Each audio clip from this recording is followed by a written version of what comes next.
Ja uwielbiam Adama, więc tego. Adama Conovera, więc spójrzmy sobie na jego materiał. The company that makes overpriced vests for tech bros who pretend to be outdoorsy got a metric fuckload of good headlines this month when their billionaire owner, Yvon Chouinard, announced that he was donating the entire company to fight climate change. Twitter exploded in jubilation. The Washington Post said, finally, a billionaire willing to smack back at capitalism. Even the beloved environmentalist Bill McKibben said, if every company was as decent as Patagonia, the world would work better and people would be cozy all winter. Now, this is a wonderful story. I would love to believe that there's a good billionaire out there looking out for the planet from atop his pile of money. But you can feel what's coming, can't you? I mean, I wouldn't be making this video if there weren't a darker truth to expose. Wygrałem na loterii, więc podzielę się połową wygranej. O! Am I really gonna do this? Am I actually gonna disagree with Patagonia, the media, and Bill McKibben, a man I deeply respect and admire, and tell the world why this feel-good story is actually terrible? Fuck yeah, I am. Not only was this donation designed to help Chouinard avoid billions of dollars in taxes, the fact that it's even possible for a billionaire to pull this maneuver is an unmitigated disaster for the planet and for our democracy. And when we swallow PR like this, we are literally falling for the oldest billionaire bullshit in the book. Now, a lot of people found this story believable, including me at first, because it fits Chouinard's carefully cultivated public image. He's been described for years as the reluctant billionaire, a frugal rock climber who just loved making gear for his friends, then tripped and accidentally started a $3 billion company. People tell stories about Chouinard eating cans. Tutaj ja się wetnę, bo jakby w ogóle ta narracja o dobrym miliarderze jest czymś, co jest bardzo popularne, nie?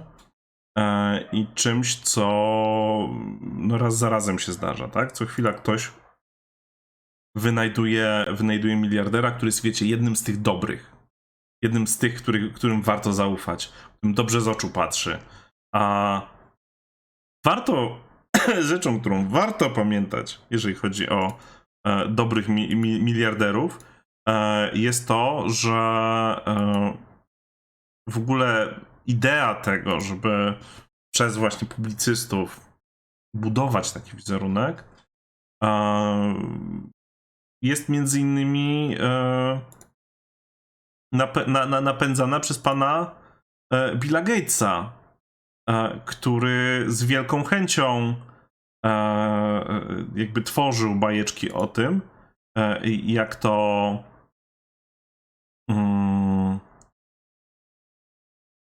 no cóż, no on to zarobił ciężko pieniążki, zaczynając od zera, ale teraz się odwdzięczy światu.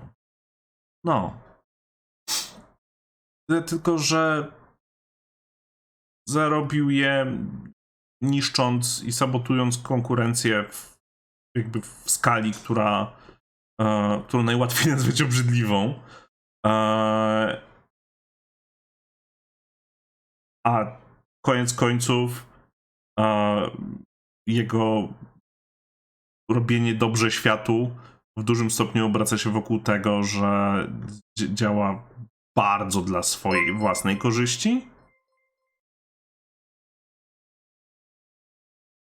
Więc dzisiaj oglądałem Masnego, który rzucił coś takiego, że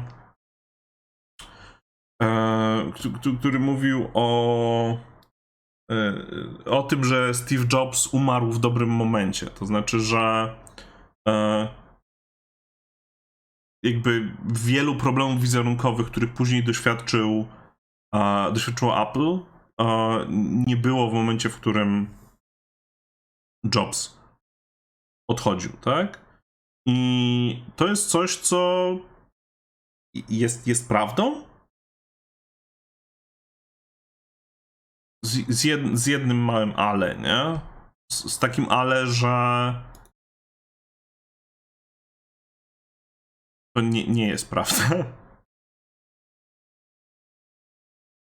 Po prostu za życia Jobsa dokładano bardzo wielu starań, żeby uciszyć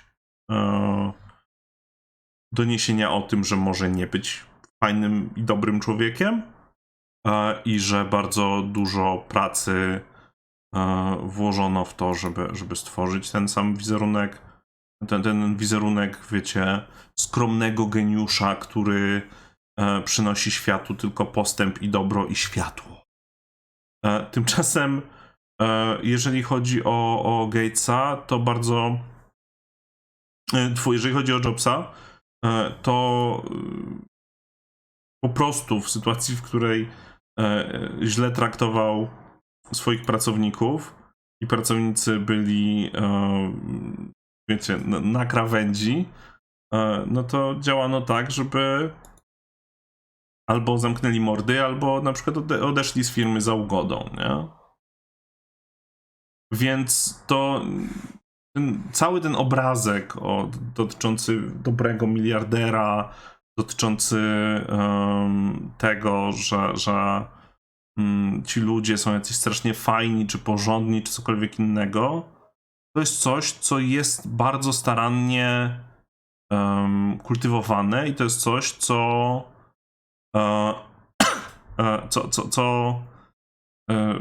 no, ma bardzo duży wpływ w ogóle na świat, nie? Tylko to się zwyczajnie kończy w momencie, w którym na przykład osoba umiera i nie ma kogoś, kto dalej będzie płacił ten rachunek, żeby podtrzymać gównianą narrację? Gównianą, zakłamaną narrację? Warto mieć to w głowie, bo wydaje mi się, że to jest bardzo nieoczywiste, a powinno być.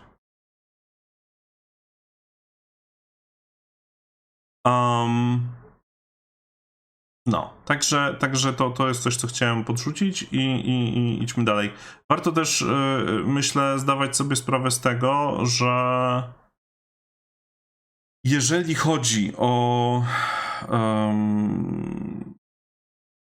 takie rzeczy jak Patagonia, no to nie bez znaczenia jest tutaj także kwestia tego, jak mało widoczni byli wcześniej ci miliarderzy, tak? Są ludzie, którzy są w oku cyklonu i nieuchronnie, tak jak Musk, będą musieli pokazać swoją parszywą mordę. I są tacy, którzy mają wystarczająco dużo możliwości czy zasobów, żeby można było opisywać ich historię troszeczkę post factum, nie? Żeby można było snuć o nich bajki nie kiedy coś robią, a lata później. I przekonywać, że no wiecie, nasz szef był zawsze dobry, nie? Nie był. Nie był.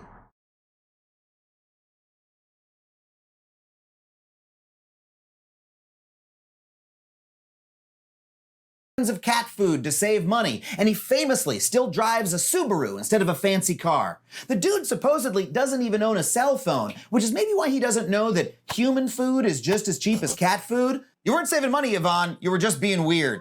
And as far as corporations go, Patagonia does have a solid environmental record. They've donated over $140 million to a huge number of organizations promoting everything from land conservation to biodiversity to sustainable agriculture to the end of fossil fuels. Now, Chenard said that he wanted the company's commitment to the planet to continue after his death. So instead of selling the company to some corner-cutting capitalist who would start powering the fleeced vest factories with coal and, I don't know, cancel the Batgirl movie again, he decided to donate all of his stock to a nonprofit organization with a mission of helping the planet. In a New York Times piece so glowing it might as well have been written by his publicist, Chenard said that hopefully this donation will influence a new form of capitalism that doesn't end with a few rich people and a whole bunch of poor people. And his own accountant said that he'll receive no tax benefit for his donation whatsoever. But if you want the straight story about a billionaire's finances, it might make sense to ask someone other than the guy who cooks the books for him. The truth is, if Chenard really just wanted to make sure that Patagonia's value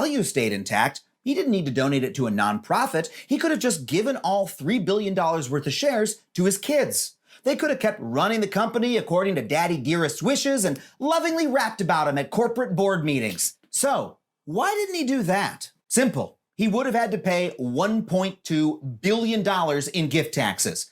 And Yvonne's a good billionaire, so he doesn't like paying taxes. I mean, why should he have to pay for the roads his products are transported on, the schools and universities his workers are educated at, the GPS system that he uses to track his shipments, and the government research into heart attacks and cancer that have kept him alive until the ripe old age of 83? I mean, he's self-made, right? He did it all by himself. Now I know what you're Widzicie?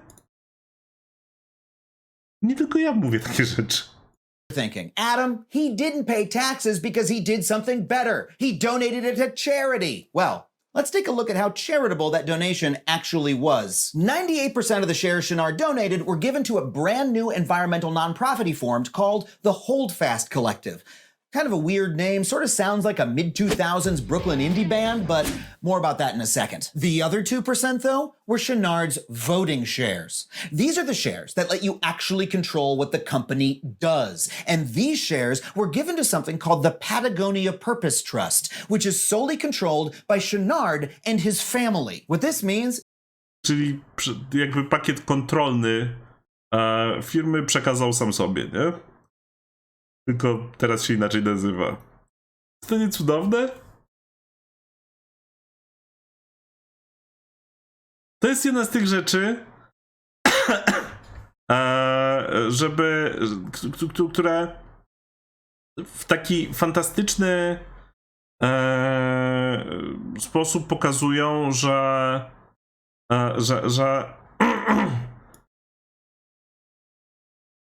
jakkolwiek by rzeczy nie wyglądały z zewnątrz, jak tylko zaczniecie zdrapywać farbę, wyglądają źle.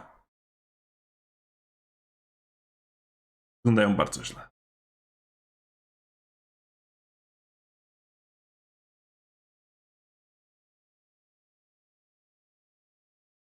is that even though all the headlines said Chenard was donating the company to charity, he and his family will continue to control Patagonia forever. You know, I didn't know that was how donations worked. When I donate my car to 1-800-CARS-FOR-KIDS, I can't show up the next weekend and take it for a joyride.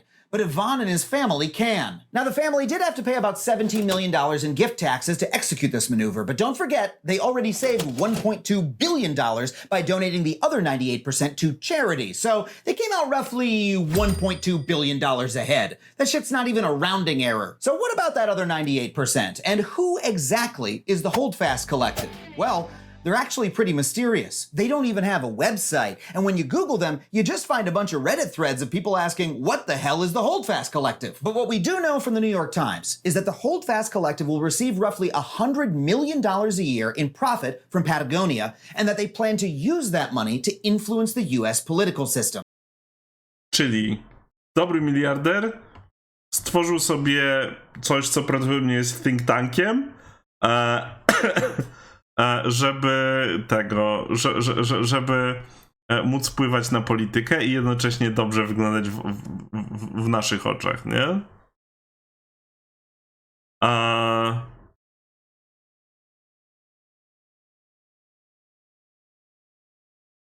Znowu, czy to nie cudowne?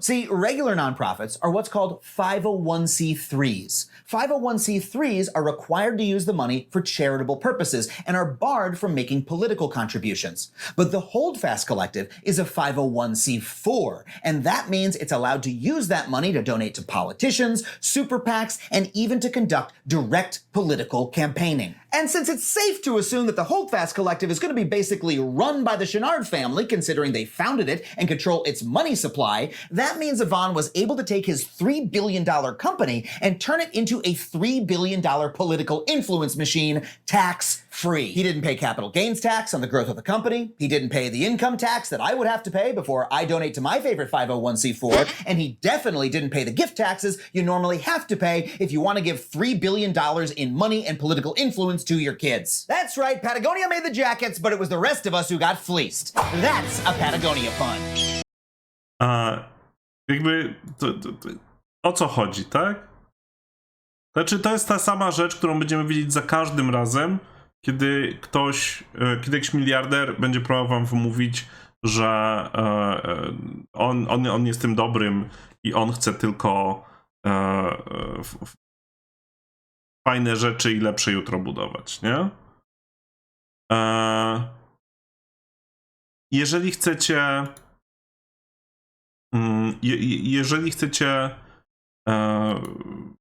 wierzyć w bajeczki, że istnieją dobrzy miliarderzy, to przyznajcie, że są to bajki. Jeżeli chcecie pogodzić się z rzeczywistością, że ci ludzie są po prostu oszustami, którzy żerują na naszej wierze w ich dobrą wolę, wyjdziecie na tym lepiej, nie? I to jest ta smutna część.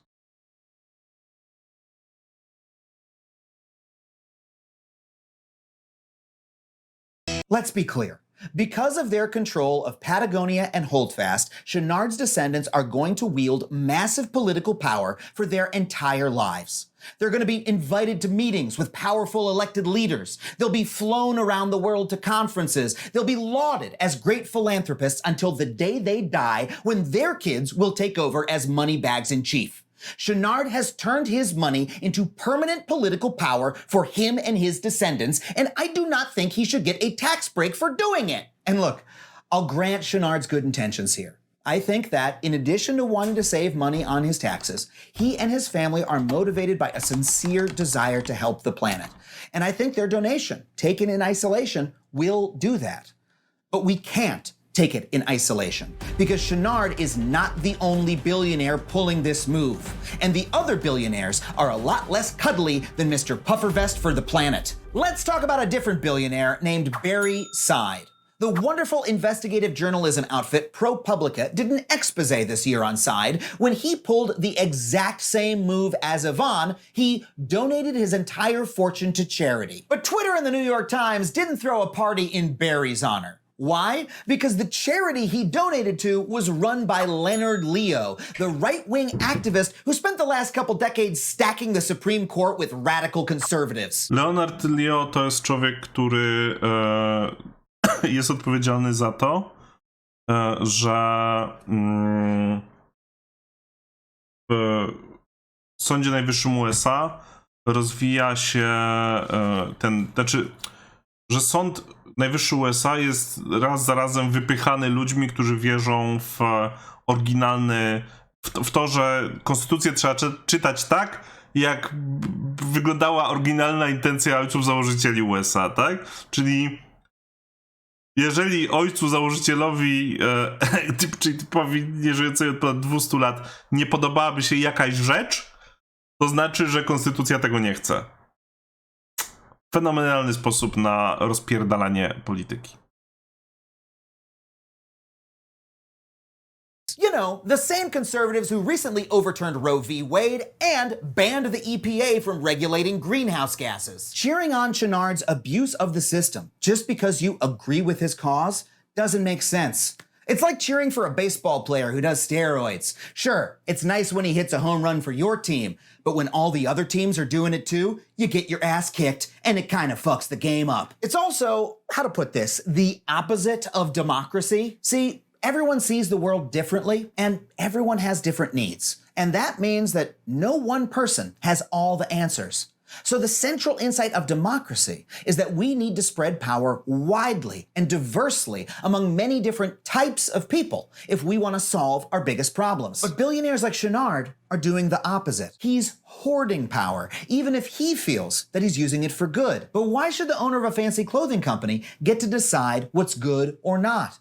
Why don't we all decide it together? You know, maybe the billionaires could kick in their fair share to a communal pool of money we all contribute to, and then we could vote on what to spend it on. I don't know, just a crazy idea I found on this dusty old scroll. But no, instead, our system allows a few wealthy people to amass disgusting amounts of wealth and then gives them a tax break when they use it to influence our political system. And that is no way to run a society. Democracy only works when everybody has a voice. So instead of applauding Chenard, we do a lot better to take that power back for ourselves. Now, I think that argument is pretty straightforward. Open and shut, video could end right there. Except that, when I posted about this on Twitter, I was deluged with hate from angry billionaire fans. And I started to realize that something deeper is going on here. I mean, people really love this cat food eating, Subaru driving, humble billionaire who cares. And they get very mad at you if you criticize him. I mean, he's got a great brand and people love it. I love it too. I love my Patagonia jacket. When I wear it, I feel like I'm in that Wes Anderson movie where Bill Murray is sad in the 60s. No, not that one, the other one. No, not that one, the other one. No, not that one, the other. That's the one, thank you. All right, there's 3 more though. But here's the problem. That story, that brand, isn't real. It's PR, it's marketing, it's spin, baby. Let me tell you about a little place called Bentonville, Arkansas. So a few weeks back, I was booked to MC an event at Crystal Bridges Art Museum in Bentonville, a beautiful small town in northwestern Arkansas that also happens to be the home of one of the most lavish and expensive art museums in America. Why there? Well, a clue might be in the name you see emblazoned all over town, Walmart. Sam Walton opened the first Walmart store in Bentonville in 1962, and now that it's the largest retailer in the world, yes, larger than Amazon, its headquarters are still in Bentonville. Sam Walton is now dead, but his kids, the 11th, 12th, and 13th richest people in America, have poured money into the town. They've built miles of bike trails all around the surrounding area. They've preserved the beautiful, historic town square, and they've built a $200 million art museum.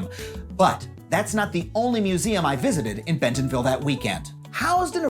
Ja teraz się zatrzymam tutaj, bo zwróćcie uwagę na jedną rzecz. I to jest ta jedna z tych rzeczy, które powinny wzbudzać niepokój, nie?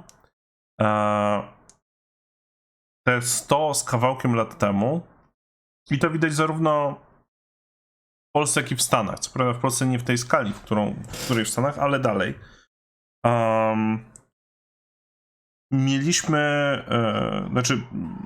Żyli sobie wielcy bogacze, którzy kupowali sobie przychylność ludzi, nie wiem, budując infrastrukturę, budując drogi, budując budynki, budując muzea na przykład, tak? Robiąc masę rzeczy, które na pierwszy rzut oka wyglądały super, nie? Bardzo fajnie, że takie miejsca powstają i że ludzie mogą z nich korzystać. Nie powinniśmy, nikt chyba rozsądny nie powinien mieć jakby za złe tego, że ktoś zbudował muzeum, szczególnie jeżeli to muzeum, tak jak tutaj na przykład było pokazane, oferuje darmowy wstęp. No bo kinda cool, nie? To wydaje się całkiem w porządku. Rzecz w tym, że jakkolwiek nie byłoby super, że takie rzeczy istnieją, no to dalej celem ich powstania i celem ich istnienia jest to, żeby przekonać ludzi że ten ktoś, kto nam oferuje dostęp do muzeum na przykład, jest, wiecie, zajebistą duszą, która patrzy na nas z góry i się uśmiecha.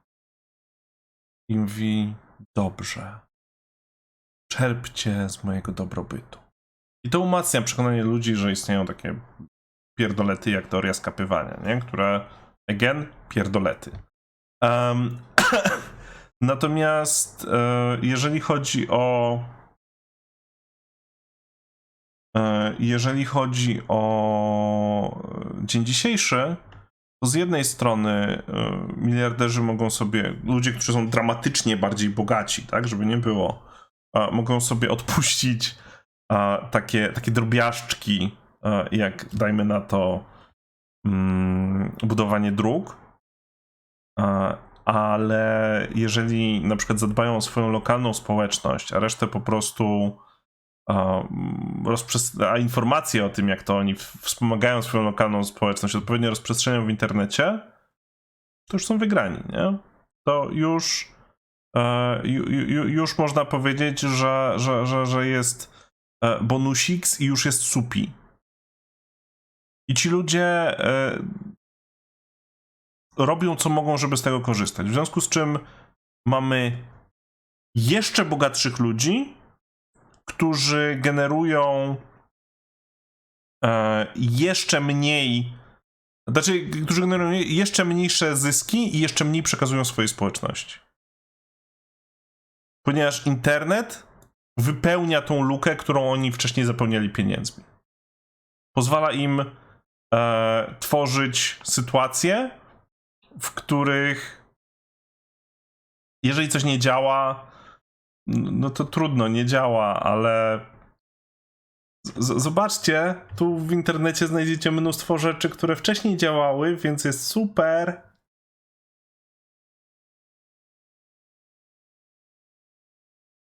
To jest parszywe. I no, co mogę powiedzieć? To się nie skończy. Różnica jest taka, że kiedy Rockefeller czy Carnegie umarli, niekoniecznie miał kto kultywować ich mit.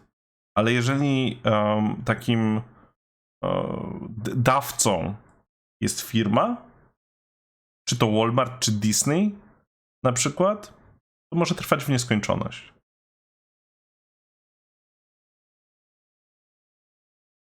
Czy to nie jest piękne? Czy to nie jest cudowne? Nie wzrusza was to? A replica of an old-fashioned five-and-dime store is the Walmart Museum, a monument to Sam Walton's humility and humble decency. They have an exact replica of his shabby home office, which actually brought a tear to my eye because it reminded me so strongly of my own grandfather's office when I was a kid. And according to this museum, Sam hated money so much that he drove a beat-up old truck. And to prove it, they put the beat-up old truck in the museum. Holy shit, swap the pickup for a Subaru and this could be the Patagonia Museum. Now, there's something a little perverse in building an entire museum to tell people how humble and thrifty you are, but it works. People in this town love the Waltons, and when I struck up a conversation with them, they talked about the Waltons like they were family. Because of the Waltons' investment, the population of Bentonville has sextupled. Property values have skyrocketed. Oh, and don't forget the world-class art museum they built in town, where Bentonville residents can chill out and look at a Rothko, listen to an artist of color give a talk, or visit one of Yayoi Kasuma's famous infinity rooms. When I was waiting in line for this exhibit, I overheard two teenagers talking about how they had never been to an art museum before, and hearing that, made my heart swell up. No i widzicie? I pleb skorzysta, nie? I to jest to rozumowanie, które za tym stoi. Jeżeli damy plebsowi dostęp do rzeczy, do których wcześniej nie miał dostępu, to plebs będzie nam tak wdzięczny, że nie będzie się burzył przeciwko nam. A w końcu o to chodzi, to jest najwyższa wartość.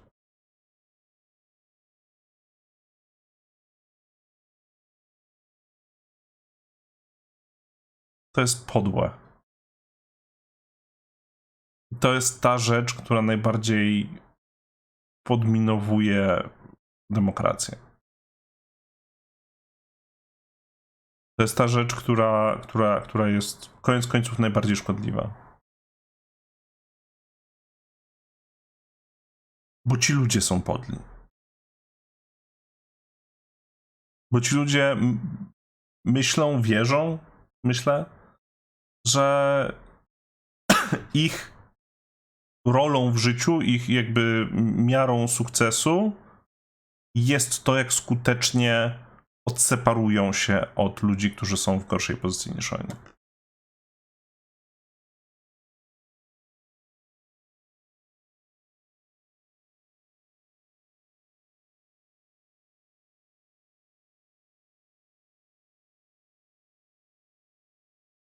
This is a part of the country that has been left out of cultural investment for a century, and the Waltons are changing that. Unequivocally a good thing. But there's also a deep irony in Bentonville that makes visiting it almost creepy. Because even though the Waltons have preserved this perfect American small town, They only had the money to do so because they have destroyed the downtowns of so many other cities in America. According to a 2008 study from MIT, Walmart was responsible for 40 to 50% of the decline in small discount stores like the ones their museum was built to resemble. Other researchers found that when Walmart comes to town, it correlates with increased obesity, higher crime rates, and lower overall employment in that area. And this proves that the narrative Sam Walton spun about himself, that he never cared about money, he was just a humble guy who loved giving back. Well, it was bullshit. There are no accidental billionaires. The only way to make that kind of money is on purpose. This dude devoted his life to building the biggest, most profitable company he could, and then he used that money to tell a sweet and cuddly story about himself to distract from all the evil shit he did. And even though I don't think the average Patagonia wearer is a big fan of Walmart, it bears pointing out how closely the story Chenard tells about himself resembles Walton's. The reluctant billionaire rock climber who doesn't care about money, drives a beat-up old car, and loves giving back is a great story. But it's also marketing, and Chenard tells it because it benefits him and Patagonia to do so. I mean, how many made-in-Vietnam puffer vests have they sold over the years because somebody looked at them and said, hey, he's the good billionaire, I'm gonna help him save the planet? Hell, if you go to Patagonia.com right now, they are using that story to sell you more overpriced crap. But look, none of this is new. The truth is that billionaires have been telling this story about themselves since the first proto-capitalist took his first quivering steps out of the money swamp. Let's do a quick review of the Billionaire Bullshit Hall of Fame. Mark Zuckerberg got incredible headlines when he said he was donating his fortune to charity in 2015. Then it turned out the charity was just an LLC he controls that invests in for-profit businesses. For years, people have described Bill Gates as saving the world. He even made his own Netflix documentary about what a generous genius he is. Of course, that's before we learned he's a serial sexual harasser who became best buddies with Jeffrey Epstein after he was convicted of sex crimes. Bill was like, oh, this dude's a sex offender? Well, what's he doing Thursday? And finally, Warren Buffett, a man who decades of PR have described as so saintedly frugal that websites post listicles about how you can live as cheaply as him, with tips like eat a cheap breakfast. Yeah, I'm pretty sure if I ate Egg McMuffins all day, it wouldn't make me a billionaire. I'd just have a heart attack. I mean, this article literally says that Warren Buffett clips coupons. No, he fucking doesn't. Are you trying to tell me that Warren fucking Buffett gets up on a Tuesday, goes and gets the newspaper off his porch, takes out the advertising section and a pair of scissors, and says, oh, look, Skippy is on sale? Fuck you. How gullible do you think we are? You know how Warren really saves money? By not paying his taxes. When ProPublica got a leak of billionaire tax returns, Buffett was found to pay the least of any of his fellow plutocrats. Dude made $24 billion between 2014 and 2018 and paid a true tax rate of 0.1%. Even greedy little piggies like Bezos and Musk can't touch that. Instead of paying the public the money he owes us, Buffett has famously pledged to give away his money to charity. Which charity, you might ask? Oh, just the one his buddy Bill runs with the ex-wife he cheated on. Wow. Billionaires donating to billionaires brings a tear to your eye, doesn't it? Now, if all of this weren't enough for you, it becomes piercingly clear that the entire... Przepraszam, ale nie uważacie, że Adam jest wspaniały? Naprawdę zacięcie, z jakim on opowiada te rzeczy, molto bene. Ja dlatego się nawet nie do końca wcinam, bo tam, gdzie mogę coś dodać, staram się dodawać, ale przez dużą część czasu siedzę, słucham i mówię yep, yep. Concept of billionaire charity is bullshit when you look at where it originated. In the Gilded Age of the late 19th century, the OG evil monopolist Andrew Carnegie wrote an essay called The Gospel of Wealth, in which he famously argued that it's the responsibility of the wealthy to give away their fortunes during their lifetimes. He even argued that it's the duty of a rich man to set an example of modest, unostentatious living, shunning display or extravagance. So Chenard and Walton weren't radicals by driving beat-up old cars. They were literally taking their instructions from Daddy Carnegie. Now, critically, oglądaliśmy już ten materiał. Jak się nazywa ten kanał? Adam Conover. Carnegie argued for that kind of charity because he believed that the system that gave him such unimaginable wealth was a good thing and that it was inevitable. It was just the way of the universe. But even at the time, in the late 19th century, Americans knew that this was bullshit. They knew that Carnegie's wealth was the result of a broken system and that it came at the expense of the customers he gouged, the workers he exploited, and the political system he dominated. A political system that ensured workers had no right to organize, no minimum wage, and allowed plutocrats to hire thugs to beat the shit out of them whenever they asked for their fair share. Carnegie's Gilded Age concealed a rot at the core of the economy, and in the years after his death, the country went through a little something called the Great Depression. Turns out letting so much wealth accumulate in so few hands wasn't a great idea. The New Deal that Franklin Delano Roosevelt launched in response was strongly influenced by progressive reformers who were alarmed at the excesses of Gilded Age plutocrats like Carnegie. Roosevelt introduced stronger labor protections, a minimum wage, strong antitrust enforcement so that monopolies couldn't form, and perhaps most importantly, a high level of taxation on the wealthy. And it worked. The labor movement flourished, which led directly to the creation of the American middle class. Average Americans, average white Americans anyway, were able to make a living wage, save for retirement, and build wealth of their own. Wealthy people still existed, and they were still able to make money, but the age of titanic billionaires running the country as their personal empires seemed to be over. If you're trying to remember who the Mark Zuckerberg of the 1950s was, I'll give you a hint, there wasn't one. But over the following decades, starting in the 70s and 80s, the policies that created this incredible level of prosperity started to be dismantled. Deregulation of the financial industry, weakened antitrust enforcement, tax cuts, welfare reduction, and the gutting of the labor movement all contributed to skyrocketing inequality. Most people, average Americans, saw their wages stagnate or fall. But the rich did well, and the very rich did very well, and the obscenely rich did obscenely fucking well. And the result is that today, the top 0.1% own nearly as much wealth as the bottom 90%. Today, we are living in a new Gilded Age in which billionaires are allowed to amass massive wealth and then convert it into political power tax-free so they can run the country while everyone else suffers. And it's an age in which we swallow the same tired myth over and over again, that these billionaires are humble, they don't really like money, and that they're heroes for giving it away in ways that just happen to increase their own power. And the purpose of this myth, this lie, is to distract us from the fact that this system is bad for the planet and disastrous for our society.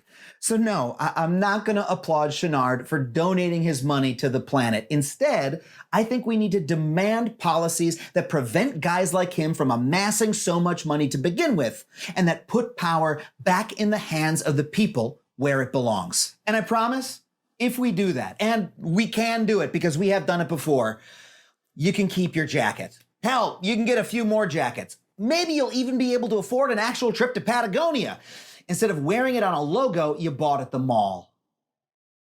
Hey guys, this is the first YouTube. I uważam, że Adam pięknie podsumowuje to o co właśnie chodzi, nie? Z jakiegoś powodu ludzie bardzo wierzą, że rozwiązaniem problemów, które teraz doświadczamy, jest Zbawiciel. Jest to, że przyjdzie ktoś, nas uratuje przed tragedią codzienności, przed tragedią tego, w jak niesprawiedliwym systemie żyjemy. Wiecie, są jakby powody temu, by rozumować w ten sposób. Można uznać, że no, tak, da się skumać, skąd się takie pomysły, jakkolwiek nie byłyby odklejone, skąd one się biorą. Natomiast no, to nie znaczy, że fakt, że da się skumać, nie znaczy, że dobrym pomysłem jest praktykowanie tego, nie? To nie znaczy, że dobrym pomysłem jest kultywowanie sytuacji, w której ludzie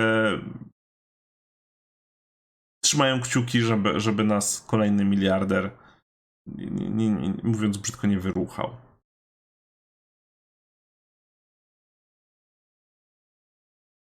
Aha, do tego to się sprowadza. To jest cały czas zabawa, trzymanie kciuków, nie? To jest cały czas zabawa w to, żeby jak zamkniemy oczy i będziemy bardzo mocno zagryzać zęby, to pewnie będzie dobrze. Nie będzie, bo nie ma jak.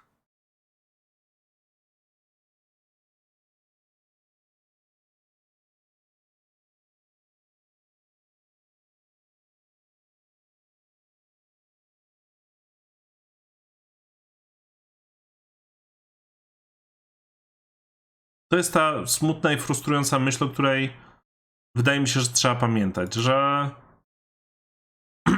koniec końców, jeżeli chcemy zmiany, to musimy o nią walczyć, a nie zdawać się na łaskę kogoś, kto nie ma jakby w czym interesie nie jest nasz dobrostan.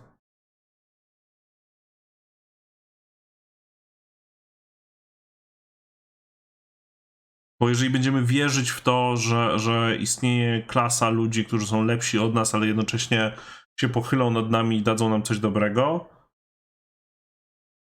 no to chyba jasnym jest, że ta klasa będzie miała nad nami przede wszystkim olbrzymią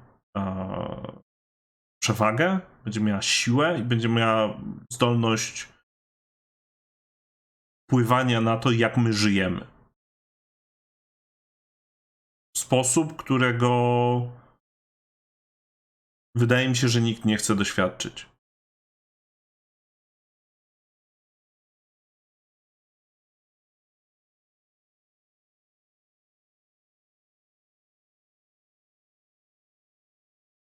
I wiecie, może ja tutaj troszkę, znaczy inaczej, zrozumiem, jeżeli ktoś uzna, że pierdolę frazesy, albo że gadam od rzeczy, ale wydaje mi się, że to jest coś, o czym warto myśleć.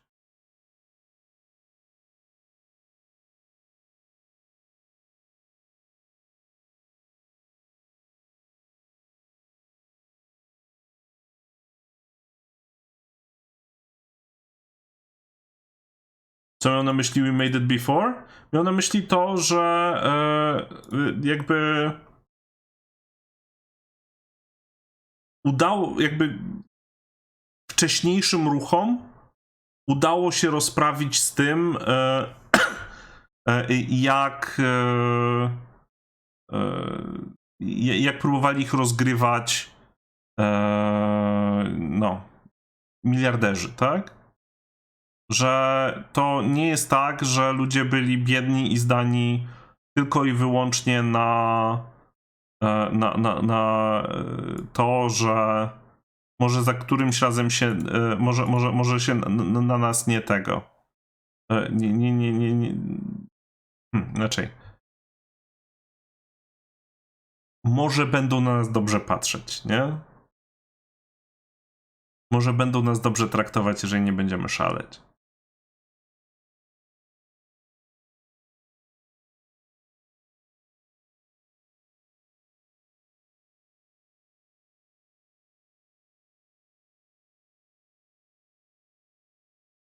Green, ja mówiłem ostatnio o tym, że ta zielona umowa pozwoliła na znaczącą zmianę systemu w USA, nie? Pozwoliła na to, żeby stworzyć system, w którym istnieją związki zawodowe, istnieje urlop macierzyński, istnieje bardzo dużo przywilejów, które potem po prostu przez kolejne lata były bardzo konsekwentnie rozmontowywane, tak? Bardzo starano się usunąć wszystko to, co raz ludziom dano. I w dużym stopniu niestety to się udało, nie? Natomiast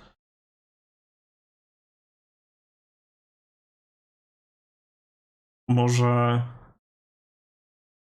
Może skoro raz udało się tą groźbę, wiecie, odsunąć, to może trzeba by teraz podejść do tematu w taki sposób, żeby nie pozwolić jej wrócić.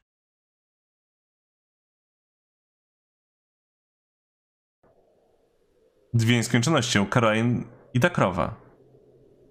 Dawczynie pizzy, Adam Pawłowski, Sakumia, Kalera, Nafa, Małgorzata Sajnok, Czubeska, Cześć, jestem Janek, Krzysztof Karoliński oraz Sylwanelka. Osoby dające pizzę, osoby dające kawę z ciastkiem, Michał Piotrowski, Paul, Blam, Hypatia, Szabrowny, Kucek, Intera, KTBM 32, Horst Ignold, Chrysku, Łukasz Puchalski, Cukrzyś, Dawid Korzeniowski, Smokitora oraz Karol Kuter, Dawczynie kawy, Michał Szadziewski, Kropster, Borsuk, Cukrowy, George Soros, Azju, Robin, Barnaba, Jashiu 2, Heinrich Ambroziusz, Samuel, Adam, Spirit, Narrative, Klusekars, XLS i wreszcie Dawcy herbaty, Arkadiusz Gumiński, Grub Mephisto, Poczek The Boss, Wuzetka Herbaciara, Kardar Paweł Pawlik, Antyblister, Inżynier Pilny, Empathy Master 3000, Splend, Wlubel, Hubert Mazur, Dzika Kaczkę, Delefis, Worewan, Adrian, Sylwester Ubaras, Gumi!